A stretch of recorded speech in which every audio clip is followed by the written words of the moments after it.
کیا مشت زنی کرتے وقت کسی لڑکی کا تصور لانا بھی زنا میں شمار ہوگا؟ ذرا اس کے بارے میں تسلی بخش قرآن اور حدیث کی روشنی میں جواب عنایت کرتے ہیں۔ لیکن ہنسے نہیں، اس کے سوال کرنے کا یہ حق بنتا ہے، اور جس نے بھی سوال کیا ہے تو گناہ کی کیٹیگری وہ پوچھ رہا ہے، تو اس میں ہنسنے والی کوئی بات نہیں ہے۔ اس نے پوچھا ہے، بہت اچھا کام کیا ہے۔ یاد رکھیے کہ زنا کا تصور، زنا انسان مشت زنی کر رہا ہے اور زنا کا تصور کر رہا ہے، اور اس میں کسی لڑکی کا خیال دماغ میں بیٹھا رہا ہے، کسی لڑکی کا خیال دماغ میں بیٹھا رہا ہے، تو اس خیال کو ہم زنا نہیں کہہ سکتے ہیں، وہ زنا نہیں ہے۔ اب آپ کہیں گے کہ وہ زنا کیسے نہیں ہے؟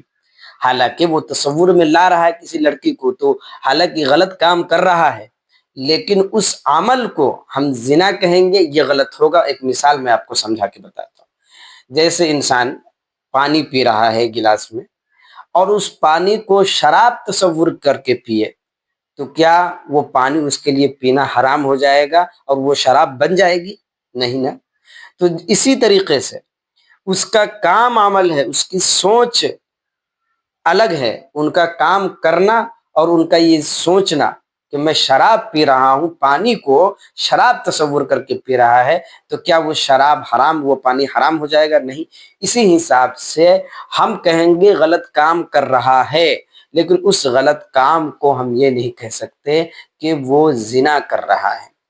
بعض علماء نے کہا کہ جیسے انسان کی یہ 5 انگلی میں 15 پورے ہیں، ان 15 پوروں میں ان کو کل قیامت کے روز 15 پور یعنی 15 بچہ جننی کی تکلیف کو برداشت کرنا پڑے گا اس کو، اتنی سخت وعیدیں ہیں۔ اور اسی طریقے سے بعض تصوف کے جو علماء ہیں، انہوں نے کہا کہ بعض صوفی حضرات نے کہا کہ یہ سراسر زنا ہی ہے، لیکن یہ بات سراسر غلط ہے، وہ زنا نہیں ہو سکتا ہے۔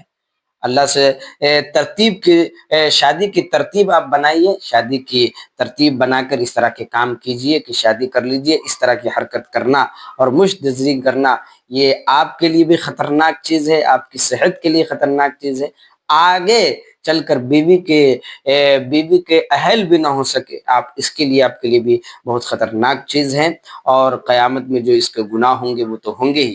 اس سے بچنا چاہیے، پرہیز کرنا چاہیے۔ اللہ تعالیٰ سے دعا ہے کہ اللہ تعالیٰ ہم سب کو اس طرح کی برائی سے، اس طرح کے کاموں سے ہم سب کے حفاظت عطا فرمائے۔